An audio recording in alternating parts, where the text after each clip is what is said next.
it's something really important that we do need to understand how the two hemispheres of our brain work together.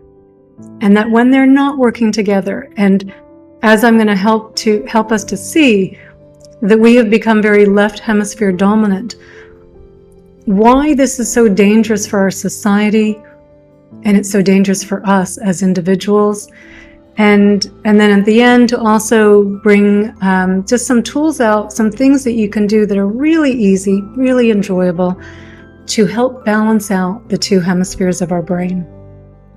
So I want to start with the parable from Dr. Ian McGilchrist's book, The Divided Brain, The Master and the Emissary. So it starts out with there's a spiritual master who is ruling this town, and everything is going great in the town. It's flourishing, everything's working, everyone's happy. But as the town grows, the master starts to realize that it would probably be better for him to step back a little bit and to have someone come in and do the kind of day-to-day functions and just report back to him what's going on, so he can keep that big picture perspective on what's happening. So he hires an emissary to do the day-to-day tasks and to report back. And for a while, this is going really well. Everything's going great in the town. Everyone's very happy. But then after a while, the emissary starts thinking, what do I need the master for? I'm the one here doing all the work. I don't need him. So he stops reporting back to the master. He does a little coup and he takes over. And it doesn't take long before things start falling apart in the town, and people start leaving, and eventually there's no town left anymore. So in the parable, the master is meant to represent the right hemisphere of our brain, because the right hemisphere is very big picture oriented. It really wants to look and connect all the dots. It sees things as very fluid and sees how one thing can affect the other thing. So it has this bigger picture perspective. And the emissary is representative of the left hemisphere of the brain, and it's much more narrowly focused, and it's much more kind of manipulative, controlling, grasping, kind of more, get your hands dirty, kind of getting in there involved. And so the myth is that the left hemisphere and the right hemisphere, or the left hemisphere is about language and the right hemisphere is about creativity. But the research would tell us that, in fact, they are both involved in the same task. It's how they attend to those tasks that's different. And the example that he uses in the book is when a bird is reaching for, they reach out with their talon and they're trying to pick a little piece of seed, a little piece of food. They're having to use their left hemisphere to really narrow their focus, to be able to differentiate between the pebbles and the rocks and the dirt, and to really pick that piece of seed up. But then the right hemisphere is very much concerned with everything else that's happening, to make sure that he doesn't turn into someone's prey. So the left hemisphere, very narrow, the right hemisphere, very big picture.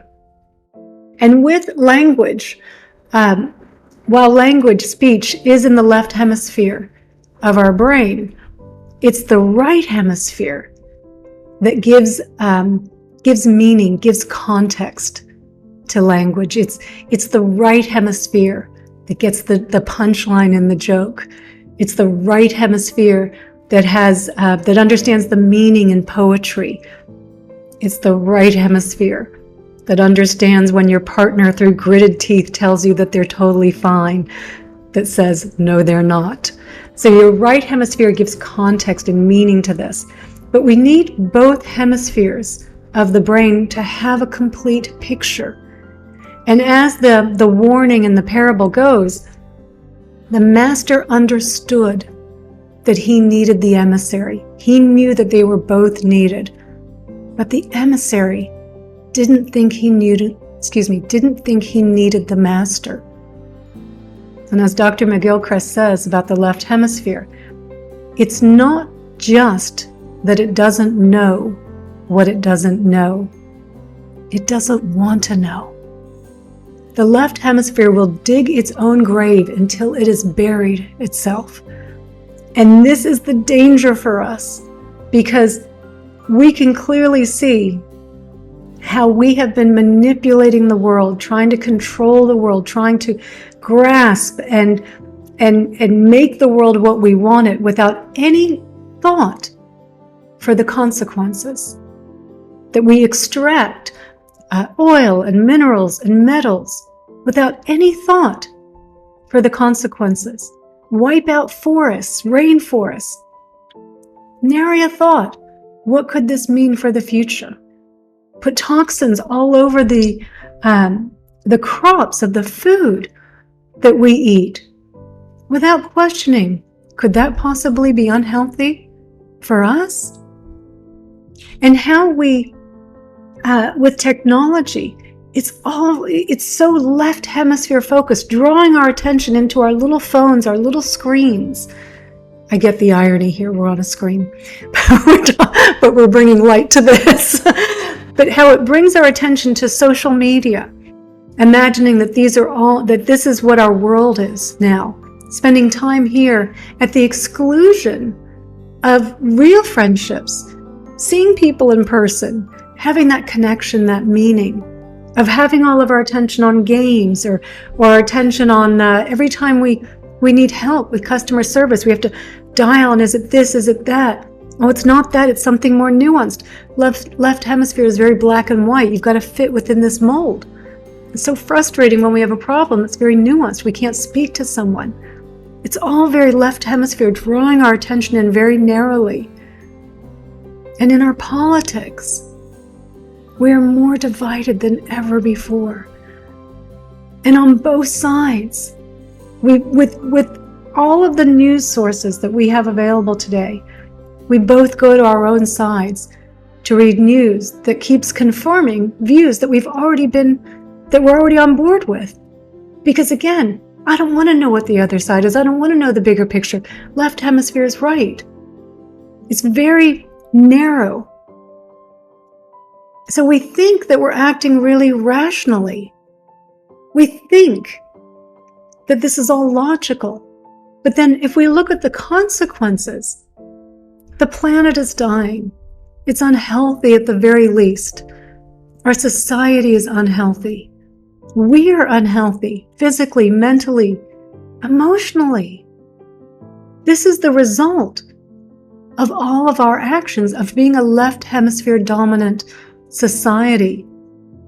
And we have believed that we can manipulate and control the world and accumulate enough material wealth to be happy. And yet, we are less happy than generations before us that had less. And so, while it may seem like I am bashing the left hemisphere, we still need the left hemisphere. What I'm showing is what happens when the left hemisphere is not held in check, when it has no parental supervision, when it becomes the master. That we need to flip these roles back. We need the right hemisphere to take its rightful position as the master. That's better for us.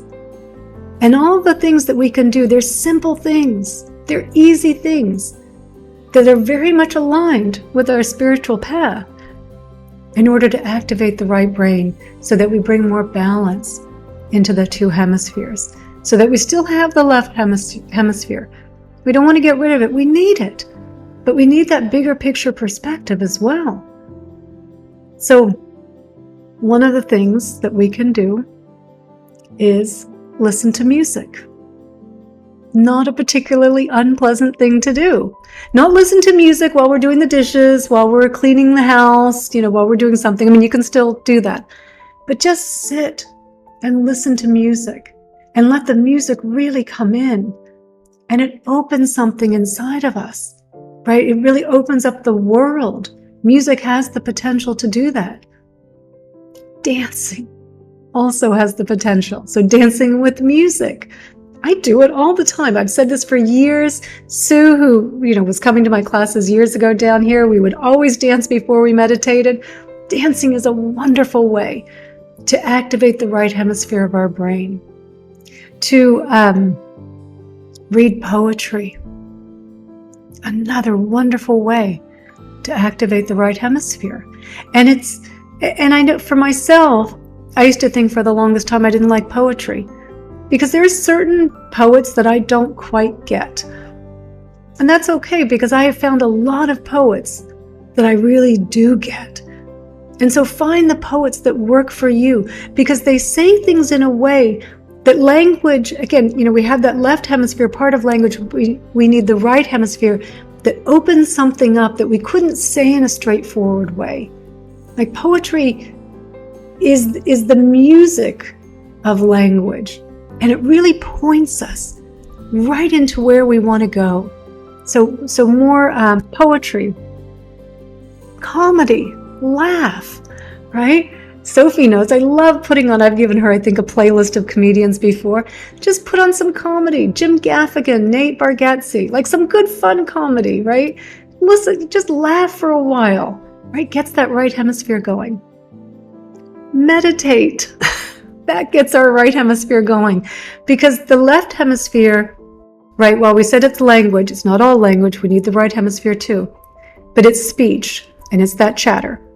So we definitely want to quiet that down.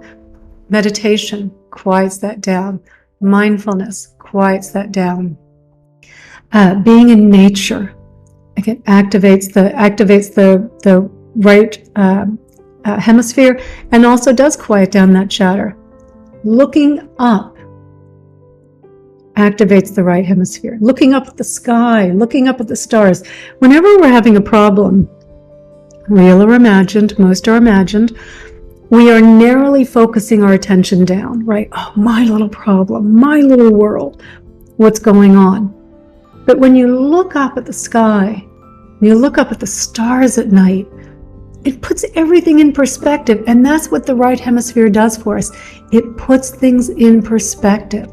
The left hemisphere it just, it runs around frantic, panicked, about the things it shouldn't be frantic and panicked about, and then ignores the things that it should be frantic and panicked about. So the more that we can do things to rebalance these parts of our brain, it's super important. Asking ourselves the question, am I aware? Talk about opening up, broadening your field of attention, or field of awareness. Right? Who am I? Like really opening it up. So the more that we can open it up, the better perspective we can have. We still have the left hemisphere to do the things that we need to do. We still need to manipulate. And when I say manipulate the world, like we need to do things, we need to control. There's certain things we need to grasp. There's things we need to do. Great. Make sure it's the servant, not the master. Keep the big picture perspective.